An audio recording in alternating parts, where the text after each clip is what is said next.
welcome to the Tower of God video. Today we're going to be talking about Augustus, the new SSR Plus unit, one of Fug's members. He's the one in charge of the 20th floor test, the one in charge of love. No, the one with the baseball hat. He was in season 2, and he's the one in charge of him. I love this guy's aesthetics, by the way, like a lot. I love the whole painting thing. I'm going to show you the video while I talk about him, as always. He is a yellow mage unit, but physical instead of magical, right? He is basically, in my opinion, an upgraded version of Yirang. Essentially do the same thing, right? The whole main kit and the whole thing is a grouping. They both stun in their groups as well too, spoiler alert, but he seems really strong. I think he doesn't seem like a hyper carry, but he seems like a unit that just fleshes out the team, right? A unit that just rounds out, right? Makes the team more consistent, which is very, very strong. And but yeah, let's look at his kit. His passive is this: when Augustus falls below HP, he becomes invincible for n seconds and teleports to a safe location. Upon teleporting, he recovers n HP of max HP and energy by n%.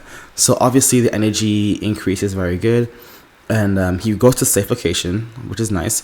But he also has this recovery thing, right? We've had a lot of these with the most recent units, especially after Bomb. Bomb has it, Heljo has it, Xia has it, kinda. I mean, the passive is worded differently, but the whole thing is that after they drop into a certain percentage, they'll heal up, right? He gets energy, and also, unlike a lot of units, he only has it one time. He has it on a cooldown. Obviously, to balance it out, I'm assuming the cooldown isn't going to be instantly. Like, I'm sure the cooldown is going to be very, very high, but still, the fact that you can use it potentially more than once is very, very strong.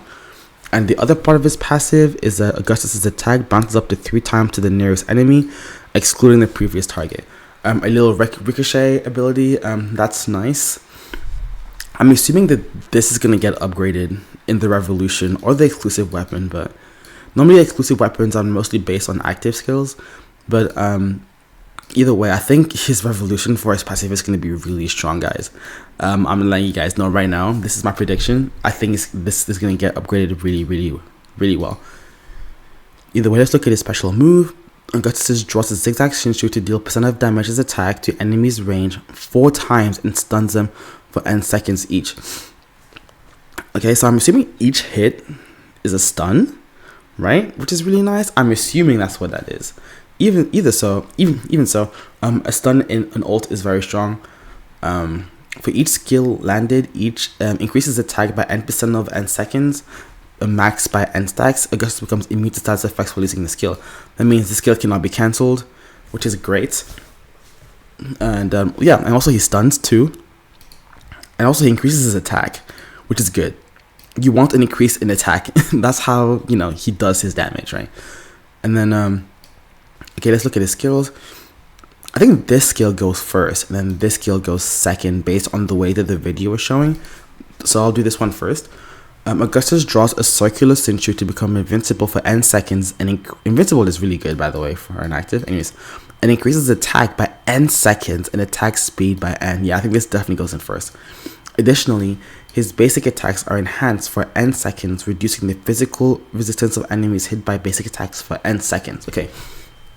This does a lot. Okay, this active skill does a lot. First, it buffs you in attack speed and attack, okay, and then it reduces physical resistances, which doesn't seem like a lot, like boohoo physical resistances, but legitimately this is how your damage really does a lot of damage. This is the difference between current power creep and old power creep, because old power creep units didn't really decrease resistances, but it's only because they decrease the resistances or defense that they become so strong in attack, right? So strong in damage, right?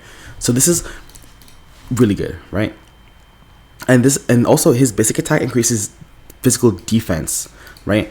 Resistances. You know why physical resistance is really important, not only for this unit, is because you know who's a yellow unit that just came out, that's stupid strong, that works on defense, and is a yellow assassin unit? Hugo. Hugo is potentially the best SSR Plus unit in the game right now because they're a hyper carry, and you kind of want them no matter what team, whatever team you use. If you could use Hugo, you use Hugo, right? And this just on top of this one with Hugo is disgusting. Especially because the next skill, this one, Shinsu picture, groups, right? See here, Augustus draws a spiral Shinsu in a concentrated area and pulls enemies towards the middle of the battlefield every seconds for n seconds, dealing n% of attack as damage and reduce defense by n seconds, right? When dealing damage to the enemy with maximum defense, decrease stacks with this attack, additional damage and in additional deals n% of damage and stuns them for n seconds. Okay, so the way that it works is that you're gonna get people into this circle, right? Now, and they're gonna have a certain amount of damage increase to that. There'll be a certain amount of like hits in those people in that grouping. If the person in that grouping gets hit by the entirety of this active, they get stunned at the end. And the reason why they did that, I think, is to nerf this move, because if you didn't have that and it's stunned immediately, it'll be too broken, right? At least this is a way for the enemy team or ally, if you're fighting against an Augustus in the future, to escape this this grouping. Because if you group and stun immediately, that'll be like game over, because you'll just get stunned and then you'll just like keep spamming these, right? But this is crazy because you're reducing, because now this will happen first, right? Then they'll get their physical resistances debuffed, and then they'll get hit by a defense debuff, and then by then you might be able to use your ult, and then your ult will stun them again. And if they're all concentrated in an area, even if this part of the passive, this active doesn't hit an enemy, right, it will after it gets grouped, right? So let's say you do this, you get most allies, not all of most enemies, and then some of them get escapes. Most of them will get grouped into the circle anyways, right? In which you might have the time to ult, and then if you potentially have the time to ult this unit, that means you'll just be able to use this again, and this will definitely get everybody, right? But because it's a grouping ability, units like Hugo specifically is so good with this unit, because Hugo works on debuffing groups of enemies together. So the more enemies Hugo debuffs, the stronger Hugo will be. But because this guy is grouping all the enemies together, it just works really well, right? This guy will also work. I don't think this guy will work well with as much with Adon, because Adon is magical, but still, unless if they do physical and magical resistance for their exclusive weapon, but we'll see. But yeah, this unit is screaming. What I mean by screaming, I mean it's on its knees begging for you to use Sundance, because Sundance is based on basic attacks, and Sundance ignores defense, right? And then ignores defense on basic attacks, and this unit is literally just based on basic attacks, right here and right here. Meaning that this unit isn't going to do a lot of damage at first, but once this unit is set up, this unit will start doing stupid amount of damage, right? And but yeah, you really want to make sure that this unit is going to be so expensive, because you need to get he's a mage, right? So you're going to have to use all the mage buffs, so physical, non-physical, crit damage increase, crit percentage, there's also accuracy, you got to do it, which is really important for this guy. Effect hit too, because he has stuns. Stuns are going to be very important for this unit. And then also this thing is going to be very, very, very revolution heavy. So don't think that he's bad just because you don't have him, because you have him rainbow and you don't have his revolution set up. He's going to be really expensive. He's going to be expensive, but he's going to be worth it, right? He's basically a Pyrocat version of Yurang, right? Because he also, like I said before, he stuns. I'm not sure if I said this before, but he stuns while grouping. So does Yurang. The main difference is Yurang's going to be able to do her grouping more, because she can activate it before she dies. However, her whole thing was based on eliminating targets, right? Yurang doesn't do a lot of damage. So the way that Yurang would work would be like, okay, you just have to pray and hope that the last hit on the enemy team was a skill that Yurang used, so that she can gain energy and use her grouping again, right? So she was much more annoying as an enemy team. And she still is more annoying as an enemy team, because enemy teams will just do more damage because of deficit.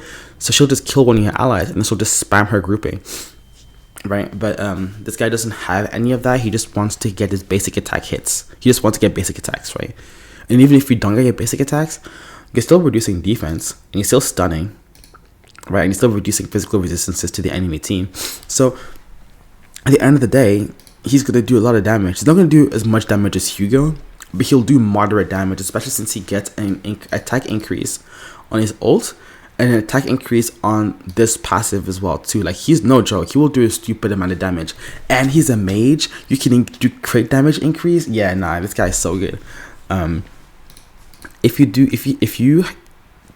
he reduces energy, I guess I'll be Mago set, because he'll have crit damage increase on top of like everything that's going on with him, especially since Revolution in Mage has crit damage increase. That'll be nice too, but I'm not gonna lie, the game is telling you to use Sundance. So use Sundance on this guy. But he's really, really strong. Wouldn't be surprised if he's like a must-have unit at some point, and we just don't know it yet. But yeah, even without his Revolution, he is a worthwhile summon unit in my opinion. I wouldn't say a must-have unit, but he's a very good unit. Like, I wouldn't be surprised if he's like top 5 after his Revolution. I'm just letting y'all know. Right now. Like, I just okay. Anyways, enough talking about Augustus. Let's talk about Icarus or Rachel. You know, spoiler alert. Rachel came. Well, not Rachel. Well, look at that. Okay, this spoil you anyways. It doesn't matter. Okay, either way, Icarus is from the data floor. You know what datas are hard and all of that, and basically she hijacked an administrative body, and she infiltrates it, I guess. And yeah, in the manga she's technically really strong in the data world. Like, she's really strong. But I'm glad we have a Rachel, and I kind of like Rachel as a character. I'm sorry, I just can't help it. Like, I really love Rachel, bro. Either way, I think people are sleeping on her from what I've seen. Because she basically does two things. She basically increases HP, and she also buffs defense. And she's also a support dark unit, and support purple units have a lot of competition, right? We just have David. He just came out, and he's a pretty decent support unit. You're also competing with Kun. You're also competing with Yura, and Yura is irreplaceable in the purple team, right? But I think this unit is really, really slept on, specifically in the purple team. I think she's exactly what the purple team needs, but not a unit that everybody needs.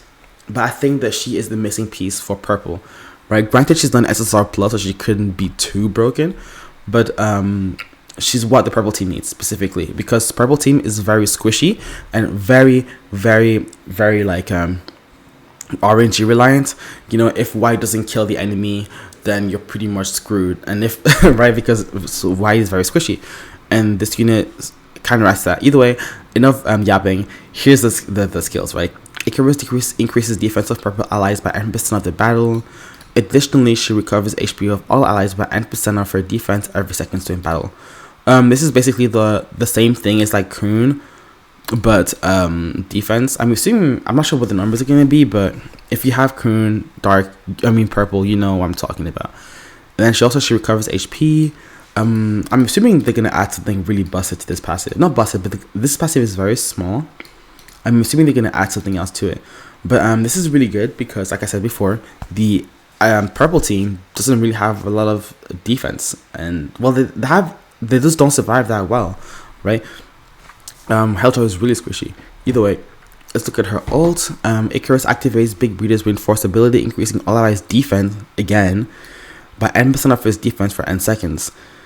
If the target is purple ally, the active skill remains cooldown decreases by n seconds. That's really strong. Anything to do with active skill cooldowns will always be disgusting. That's the only reason why I think data like SSR plus Zahard, like the one from the data tower, is like better than the OG data Zahard, is because of this skill, is the active skill cooldown, and you can only use it twice with data Zahard. This one you could use it probably several times during the round, and increasing a cooldown decrease on white and on Heljo. What are we talking about here? That's crazy. That's great, right? And also immune to side effect means that it can be interrupted. Always nice. Icarus plants a bomb on the enemy with the highest attack. So if you read the manga, you know why she got a bomb next to her. Like, it's yo, the way that Rachel was moving in the data like floor was crazy. Anyways, and the time bomb silences the enemy in range for n seconds and deals damage of her percentage deals n% of her defense's damage. I really can't speak. This is so small. Like, there's literally nothing else to this. She just throws a bomb, and it deals and she deals damage, right? Okay, so I don't think it'll do a lot of damage, but it might potentially, because she increases defense here, she increases defense here, and spoiler alert, she increases defense here. But obviously she's a support and she's an SSR, so don't expect this to do too much damage, but I can see this doing a decent amount of damage. But the silence is really nice, you know, means you can't use abilities. Sure, but that doesn't really matter. I'm assuming they're gonna add something else to this, because this seems a little weak, you know, just silences people. Either way, Icarus recovers HP for herself and ally with the lowest HP percentage of her defense every seconds for n seconds. Each time she recovers HP, increases defense by n for n seconds. This is for her, by the way. She just heals other people, and when she heals people and then she recovers HP, she'll just like gain defense, right? Which is important because it also does that. It buffs her special move, right? So the higher defense she has, the more damage this will do, and the more damage this will do. The more defense buff her special will have, right? So I think she's also one of those units where if you have her rainbowed and she uses her ult before she uses her actives, like I don't think like it'll be that effective, but the second time that she uses her ult, she'll be very, very strong, right? So like I said before, I think from the outside looking in, all you see is defense increase and then HP recovery, and you say to yourself, it's okay, I don't think this unit's gonna be that good. But I don't think she's gonna be that good outside of purple. But on purple, she's absolutely a unit that you need, in my opinion, because purple units are so squishy. Because there's so many SSR units in the purple team, anyways, right?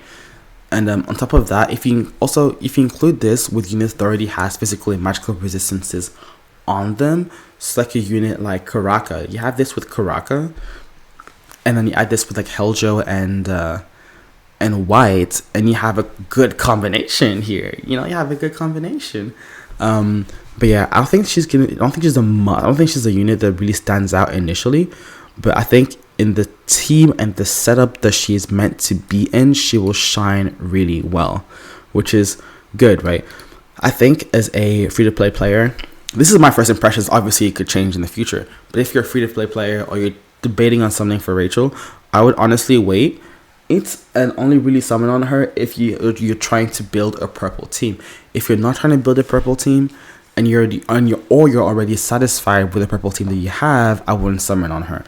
But I think that if you play purple team and then you're upset that you can't beat the stage because everybody dies too quickly or something along those lines, and you need a unit to help that team have a little bit of survivability, then I think this unit might be good for that. She doesn't increase attack, so that's a bit of a shame. I mean, she might, maybe her exclusive weapon would increase attack, but this is mostly a defensive setup, so defensive support unit. So there's that. Either way, those are my first impressions. I'm actually really excited for Augustus, bro. I have a feeling that he's gonna be disgustingly broken. Not initial damage, but I think is not initial burst damage like Hugo, but I think he just brings so much to the team with his grouping, his stuns, his debuffing on defense and physical resistances that works really well with Hugo, because Hugo is based on debuffing the enemy team and getting buffs off of their debuffs. So if that enemy team, the unit is already debuffed already, plus the Hugo debuffs that they bring, and they're grouping everyone together, it's crazy.